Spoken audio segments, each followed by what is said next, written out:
Today I will be biting the hand that spanks me, Mojang, the company which develops Minecraft, which is owned by Microsoft. Recently, Bedrock and Java Edition have become a bundled purchase, meaning all Java Edition players can now play Bedrock for free, but due to the horrible state that Bedrock Edition is in, it's left a bad first impression on the new players, causing them to never return to that version of the game.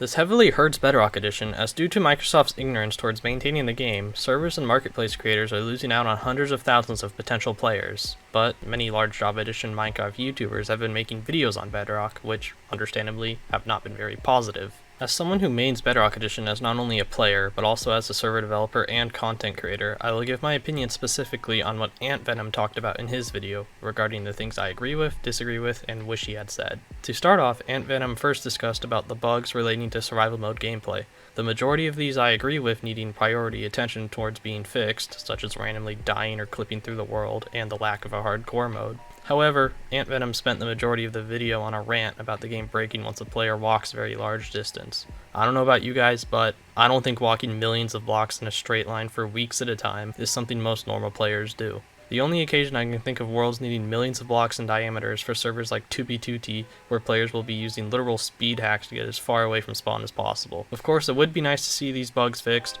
but I don't see it as a high priority of what needs to be fixed. I instead wish that AntVenom had used this platform to discuss the actual important issues that affect the entire community, the performance issues and input delay, as well as pink glitch, which are all caused by RenderDragon. RenderDragon is Bedrock Edition's rendering engine, and every update it seems to get worse. Its initial purpose was for ray tracing capabilities on RTX GPUs, but it took away key features such as GLSL and HLSL shaders, completely broke bridging, and destroyed performance. It also introduced the most well-known bug, pink glitch, where literally everything returns to its default textureless color, pink. From my understanding of this bug, what is happening is the game runs out of memory to load and draw textures from PNG images, so everything craps out and loses textures. This happens most commonly on servers, as they load a lot of skins for their custom entities and models, as well as players in the game. Depending on your hardware, this bug will happen quicker, so mobiles and low-end devices with not much memory are completely screwed if they want to play a server for more than 30 minutes without this bug happening, as they'd have to restart the game to clear up the memory. As an amateur programmer and game developer, I have a theorem on how this can be fixed. So in graphics programming, you load your textures often from PNG files through an opened byte stream.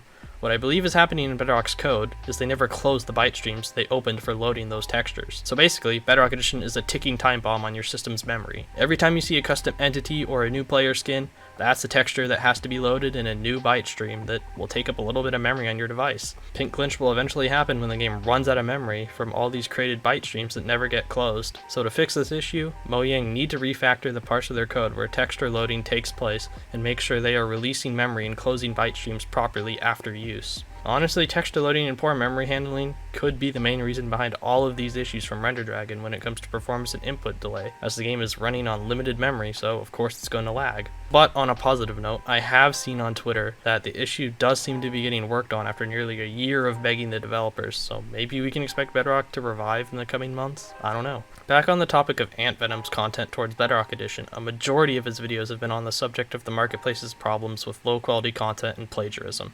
I fully agree with AntVenom, and I believe these are major issues Microsoft simply ignores and doesn't care about. If you want to give yourself cancer, search up Among Us Dream on the marketplace search bar. I can guarantee none of these products had the proper licensing and permission to be made. A lot of these products are stolen and copy-paste content that just shouldn't be a thing. It really shows in Microsoft's marketing strategies that Bedrock Edition is just supposed to be a moneymaker and nothing else. It's depressing corporate greed, and we will probably never see the indie game charm that the Notch era of Minecraft had. Another thing AntVenom talks about is the developer versions of the game that allow for basically all types of debugging features and other extremely useful things. If these versions were available for the general public, instead of just certain Microsoft partners, I believe many bugs could be found quicker and fixed efficiently by the community. Many of these features from the developer version should already be in the game anyways, such as an advanced F3 menu similar to Java Edition.